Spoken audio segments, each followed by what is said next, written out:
कामोत्सायाय नमः यायाय नमः सर्वराय नमः निर्विकल्पाय नमः निरक्षराय नमः ब्रह्मज्ञाय नमः स्वरिवेदाय नमः वेदवासिने नमः विभवे नमः विष्णवे नमः श्रीमवे नमः यज्ञमूर्तये नमः अमेयात्मने नमः वरदाय नमः वासवानुजाय नमः जितेन्द्रियाय नमः चित्तक्रोधाय नमः समाय नमः परमात्मने नमः असुरात्मकाय नमः सर्वलोकनाथकाय नमः निराधाराय नमः सर्वाधाराय नमः धराधराय नमः भक्तिवस्याय नमः अहोदाय नमः पुण्यकीर्त्याय नमः पुरातनाय नमः विकारज्ञाय नामादरपत्र पुष्पाणि समर्पयामि।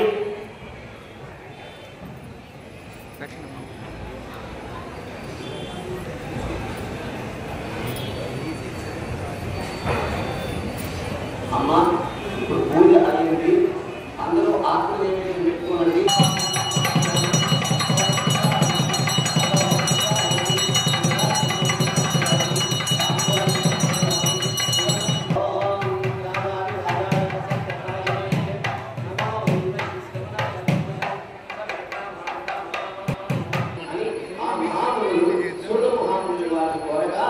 అందరూ స్వత మహాములు గురులారా ఒకప్పుడు నారద మహామహర్షి శ్రీ మహావిష్ణువును ఇదే విధముగా కోరగా శ్రీహరి హారతి ఇచ్చిన విషయము మీకు ఎరిపించదా శ్రద్ధగా మీరు అట్లు ఇప్పుడు చెప్పుకోగలిగాను.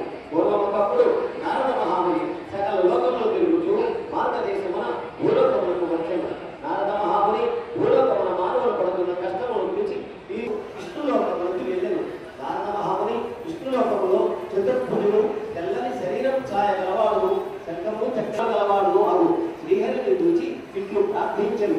ఓం నమ మనస్సుతో ఊహించుటకు కానీ వాక్కుతో వివరించి చెప్పుటకు కానీ శక్యము కానీ అతీతమైన రూపము గలవాడ ఆదిమక్షాంతరహిత నిర్గుణుడమయ్యు శివునాథి చూస్తున్నారు. వారి కష్టం ఎట్టుకలరు అందుకు ఏదైనా ఉపాయము తెలిపి అనుగ్రహమే అని ప్రార్థించగా విషయమే అడిగింది.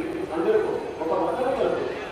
శ్రీ రమాసమైన సత్యనారాయణ స్వామి వ్రతము. ఆ వ్రతము భక్తి శ్రద్ధలతో అది విని నారద మహామహర్షి ఇట్లు అడుగుతున్నాడు. ఓ దామోదర, ఆ వ్రతము ఆచరించుటకు ఏమి ఫలితము కలగదు? ఆ వ్రతము ఈ పోస్ట్ నచ్చితే లైక్ కొట్టండి, లేదంటే కామెంట్ చేయండి. బట్ సబ్స్క్రైబ్ చేయడం మర్చిపోకండి.